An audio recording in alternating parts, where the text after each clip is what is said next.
할렐루야, 성결한 삶을 위하여 12월 10일 토요일입니다. 오늘 함께 묵상하실 하나님의 말씀은 이사야 43장 14절에서 28절 말씀입니다. 보라, 내가 새 일을 행하리니 이제 나타날 것이라. 너희가 그것을 알지 못하겠느냐? 반드시 내가 광야의 길을 사막에 강을 내리니. 아멘. 새 일을 행하실 하나님이란 제목으로 함께 은혜 나누겠습니다. 막다른 골목에 이르러 절망적으로 탄식하게 되는 상황일지라도 믿음의 사람은 하나님의 예비하심으로 새로운 길이 열리는 체험을 하곤 합니다. 그것은 쉬지 않고 일하시는 하나님의 열심 때문입니다. 하나님은 모든 인간의 역사를 주관하십니다.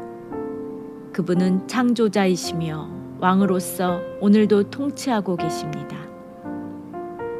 하나님은 출애굽 사건에서 이스라엘을 위해 애굽 군대를 멸하신 것처럼 바벨론에서 포로 생활을 하고 있는 이스라엘을 위해 바벨론을 멸하실 것이라 말씀하십니다.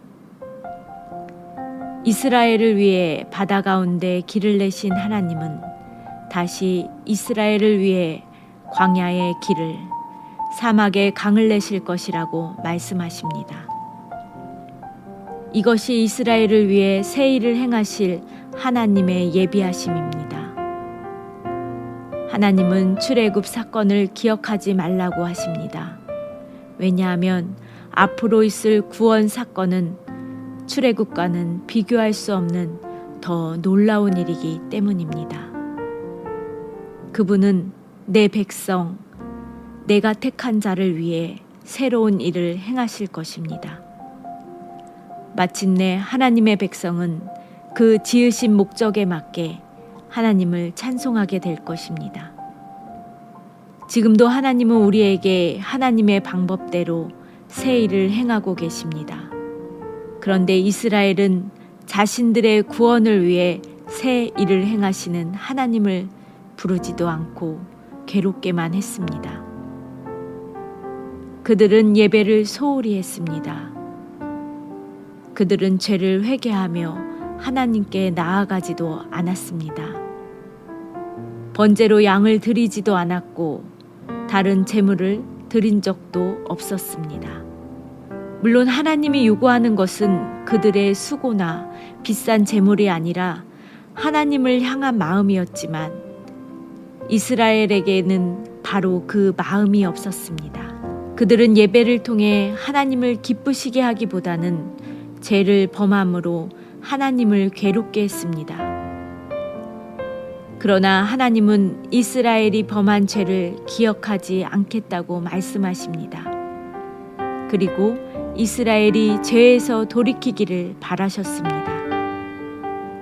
우리를 위해 새 일을 행하시는 하나님은 과거, 현재, 미래까지 영원히 동일하게 우리를 위해 일하고 계십니다. 우리가 죄를 범해 막다른 골목에서 절망하고 있을 때에도 하나님은 여전히 우리를 위해 새 일을 예비하고 있음을 기억해야겠습니다. 기도드리겠습니다. 새 일을 행하실 하나님을 바라봅니다. 하나님, 우리의 뜻이 아닌 하나님의 뜻대로 우리를 인도하여 주옵소서. 예수님의 이름으로 기도드립니다. 아멘.